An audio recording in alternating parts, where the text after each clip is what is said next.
आगरा को एक दौर में बसपा का बड़ा गढ़ कहा जाता था। बसपा आगरा को अपना किला मानती थी, लेकिन भाजपा ने उस बसपा के बड़े किले में एक सेंधमारी की और आगरा पे अपना कब्जा कर लिया। आखिर बसपा के गढ़ पर भाजपा का कब्जा कैसे हुआ? क्या पूरी रणनीति थी जिससे भाजपा ने बसपा के किले को ढहा दिया? इस पूरी बातचीत के हमारे साथ भारतीय जनता पार्टी के प्रदेश महामंत्री और एमएलसी विजय सभरी जी हैं। उनसे जानते हैं कि बसपा के किले में सेंधमारी आखिर कैसे हुई और कामयाबी के शिखर तक आप पहुंचे हैं। भारतीय जनता पार्टी बूथ पर जाके एक एक कार्यकर्ता काम करता है। बूथ जीता, चुनाव जीता, ये मंत्र के साथ ये कारवा प्रारंभ होता है। और 2009 से मैं बात करूं, निरंतर जीत का जो अंतराल आप देख रहे हैं इस आगरा जनपद में, इसमें भारतीय जनता पार्टी के देवतुल्य कार्यकर्ताओं का बहुत बड़ा योगदान है। और उसके अंदर संगठन के स्ट्रक्चर के अंदर मजबूती के साथ कार्यकर्ताओं खड़ा करना और 11 बूथ की कमेटी, उन कमेटियों को कार्य का विभाजन करना और कार्य का विभाजन करके पन्ना प्रमुख बनाना।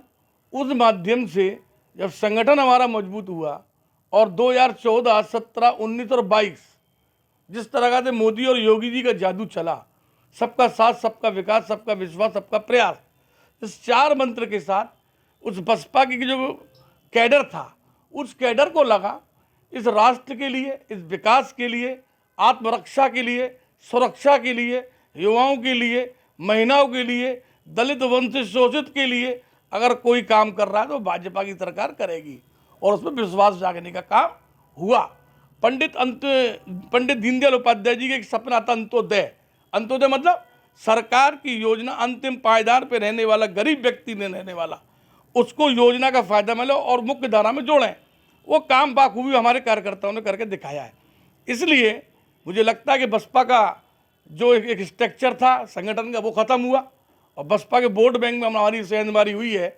उनके अंदर हमने काम करके विश्वास जीता उनका, और इतना विश्वास जीत लिया है कि बसपा का मतदाता जो पहले था, आज वो भाजपा का इसलिए हुआ है, उनको विश्वास जगा है कि मोदी और योगी के अंदर काम करने की क्षमता हमारे बीच के लिए काम कर रहे हैं। अगर ये देखा जाए कि जैसे दावा किया जाता है, पार्टी की ओर से दावा किया जाता है कि बसपा का एक जो वोट बैंक अपना रिजर्व माना जाता था, अपना वोट बैंक जैसे कहते थे, अब उस पर भाजपा की मतलब एक कब्जे के रूप में जाने जा रहे हैं। तो क्या ऐसी योजना थी, क्या रणनीति पहले से बनाई हुई थी कि अब बसपा का जो एक किला था उसे लगातार 3 चुनाव में आप पिछाड़ रहे हैं? जब तक आप संपर्क, संवाद और समन्वय नहीं बनाएंगे, नेताओं ने मंत्र दिया संपर्क बनाओ, संवाद बनाओ और सरकार की योजना उन तक लेके जाओ। जब हम उनके लेके गए, सर मोदी जी ने योजना बनाई, उन योजनाओं को नीचे लेके गए, उनको लगा कि आज तक हम बसपा के लोगों ने हमको ये चीज़ फ़ायदा नहीं दिया जो फ़ायदा मोदी और योगी की सरकार ने हमको दिया।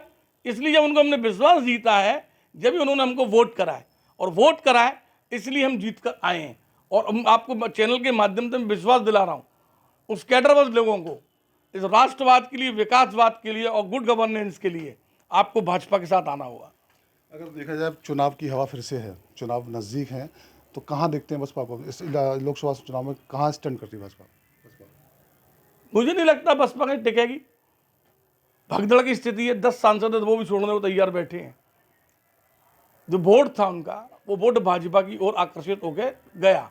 उनको लगा कि हमारे लिए कोई, अगर कोई सुख में दुख में कोई खड़ा है, जैसे कहते हैं कि किसी को चोट लगे तो मरहम देने का कोई काम कर रहा है, तो भाजपा कर रही है। डबल इंजन की सरकार है, डबल इंजन की सरकार, दलित वंचित शोषित अगड़े पिछड़ों की सरकार है। इसलिए उनको ये विश्वास जगाए हम भाजपा को ही वोट करेंगे। तो ये देख रहे हैं आप, जिस तरह से आगरा को किला कहा जाता था बसपा का, उस पर इस समय भाजपा का पूरी रूप से कब्जा है। तो विजय सभरी जी ने बताया है कि बस जो भारतीय जनता पार्टी कार्यकर्ता है, बूथ स्तर से लेकर लगातार जनता के बीच में रहता है, उनकी समस्याओं के निदान के लिए हमेशा तैयार खड़ा होता है, जबकि बसपा में संवाद की कमी है।